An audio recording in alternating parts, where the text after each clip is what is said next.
ہمیں دیکھ کے تقریر فرما رہے تھے۔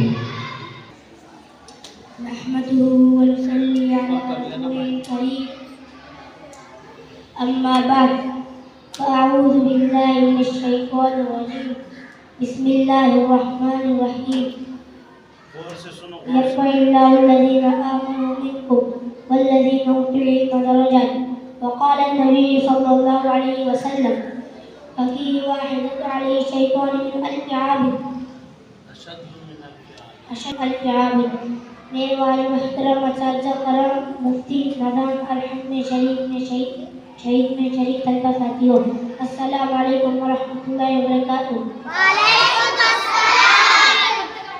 یہ دنیا تضادات کا ایک مجموعہ ہے، یہاں بلندی ہے تو پستی بھی ہے، گرمی ہے تو سردی بھی ہے، پھول ہے تو کانٹے بھی ہے، خزاں ہے تو بہار بھی ہے، دائر شعر ہے تو دائر شر بھی ہے، صدق ہے تو غضب بھی ہے، ظالم ہے تو مظلوم بھی ہے، عالم ہے تو جاہل بھی ہے۔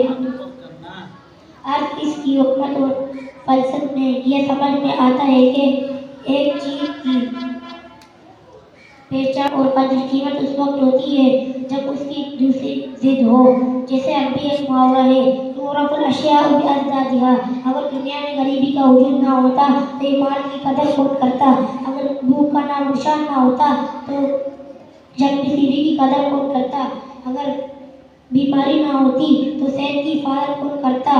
اگر جہالت نہ ہوتا تو حصول علم کے لیے انسان مشقت کیوں اٹھاتا؟ بس زمین کی پشت جاہلوں سے خالی نہیں، ضروری ہے کہ علم بھی موجود ہے۔ جب فرعون و قارون کے وارثوں سے دنیا خالی نہیں تو ضروری ہے انبیاء کے وارثوں سے دنیا خالی نہ ہو۔ بلکہ میرا دعویٰ ہے کہ دنیا میں کسی چیز کا وجود اتنا ضروری نہیں جتنا علم کا وجود ضروری ہے۔ آپ کو میرا یہ دعویٰ بہت بڑا معلوم ہوگا، مگر میں دلیل سے یہ ثابت کرتا ہوں کہ اس دنیا کے بقائے علم حق علماء حق مربوط ہے۔ اگر علم حق نہ رہے گی تو دنیا بھی نہ رہے گی۔ اس لیے حدیث میں آتا ہے لا تقوم الساعة حتى يقال في الأرض اللہ اللہ۔ سامعین محترم، اس میں شک نہیں کہ اللہ کا دین کسی کا محتاج نہیں، لیکن علم اسباب ہے۔ دنیا میں ہر چیز کا کوئی نہ کوئی سبب ہے، ہر اثر کا کوئی نہ کوئی مؤثر ہے۔ سبب کے پیش نظر کہا جا سکتا ہے کہ